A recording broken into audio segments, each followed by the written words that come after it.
सोमवार दिन बारिपदा जिलापाल कार्यालय होईछि नामांकन पत्र दाखल। गोटे दिन में मयूरभंज जिलार प्राय समस्त प्रमुख दलर प्रार्थी मैंने नामांकन पत्र दाखल करिसेंति। जिलापाल पाखरे लोकसभा प्रार्थी नामांकन होइथिबा बेले बारिपदा और बड़साहीर विधायक प्रार्थी मैंने उपजिलापाल कार्यालय में नामांकन पत्र दाखल करथिले। सेहीपरि एडीएम 1 आबोली नरवाण पाखरे बांगरीपुसी निर्वाचन मंडलीर प्रार्थीपत्र दाखल होइथिबा बेले एडीएम 2 ब्रजबंधु भोलंक निकटरे मोरडा निर्वाचन मंडलीर नामांकन पत्र दाखल होइछि। तेबे सूचना अनुसार लोकसभा आसन लगी 12टी, बारिपदा विधानसभा लगी 7टी, बड़साही लगी 6टी एवं मोरडा और बांगरीपुसी लगी 12टी लेखाएं प्रार्थीपत्र दाखल होइछि। बहुत भल हम आम विजु जनता दल तरफ आज नामांकन पत्र दाखल करने आसचु।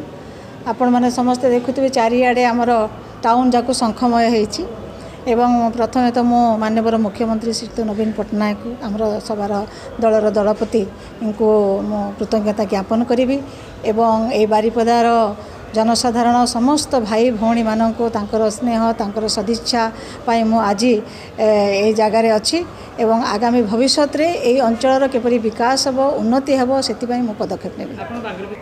प्रथमे तो बांगरीपुसी रे थिली एवं तापरे आज मते सुजोग देइचंती गुरु दायित्व देइचंती माननीय मुख्यमंत्री एवं जेते बेले जो समय रे माननीय मुख्यमंत्री मते जहाँ भी दायित्व देइचंती मु किपरि भाव रे सुचारू रूपे पालन करिया पई मु बद्धपरिकर ना दलीय गोष्ठकांड किसी भी ना आम सांगे समस्ते सहयोग करुँच समस्ते आसी सब भल भाव हम एवं बीजेडी निश्चित भाव में जितब। आजिर नामांकन रे प्रमुख नेता मध्य बीजेडी लोकसभा प्रार्थी देवाशीष मारांडी, बीजेपी विश्वेश्वर टुडू और जेएमएम अंजलि सोरेन नामांकन करिसेंति। सर्वप्रथमे आमर मुख्य फोकस रोचे बेकारी समस्या किभଳି भाव दूर करा जिवो। निश्चित भाव जो निर्वाचन मंडल में ठिया होची प्रतिनिधिता कर इच्छा करुची से निर्वाचन मंडल जदि बेकारी मुक्त मुझे ताले सर्वंगर मयूरभंज जिला बेकारी मुक्त होबार स्वप्न को देखी आगे ना बीजेडी बीजेपी तो आम दीर्घ 18 वर्ष 20 वर्ष धरिकी देखुचे मयूरभंज भी ओडिशा भी किंतु साधारण लोक से देखिए जे केवल राज्यर मुख्यमंत्री को देखी भोट देवे कि केंद्र प्रधानमंत्री को देखी भोट देवे ना निर्वाचन मंडल विकास को लेकिन कार्य कर संग्रामी मान को भोट देवे से निर्वाचन मंडल जनसाधारण को निर्भर कर आम से बंधुत्वपूर्ण लड़ाई बंधुत्वपूर्ण मु भी एमपी प्रार्थी अंजनी सोरेन को भोट भिक्षा करी कांग्रेस प्रार्थी भी अंजनी सोरेन को भोट भिक्षा करेंगे। विधायक बंधुत्वपूर्ण लड़ाई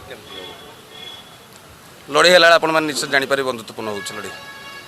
आज तो नॉमिनेशन सरला नॉमिनेशन पर प्रचार कार्य को ओह्लैले आम तार सब डिटेल्स आपण सम्मुख दे देबू। विधानसभा प्रार्थी मध्य बीजेडी टिकेट पाइथिबा बारिपदा निर्वाचन मंडली सरोजिनी हेम्ब्रम, मुरुडारू राजकिशोर दास, बांगरीपुसी सोदाम मारांडी और बड़साही बृंदावन दास नामांकन करिसेंति। सेहीपरि बीजेपी रे बारिपदारू प्रकाश सोरेन, मुरुडारू कृष्णचंद्र पात्र, बांगरीपुसी सुगुदा मारांडी और बड़साही सनातन बिजुली प्रार्थीपत्र दाखल होइछि।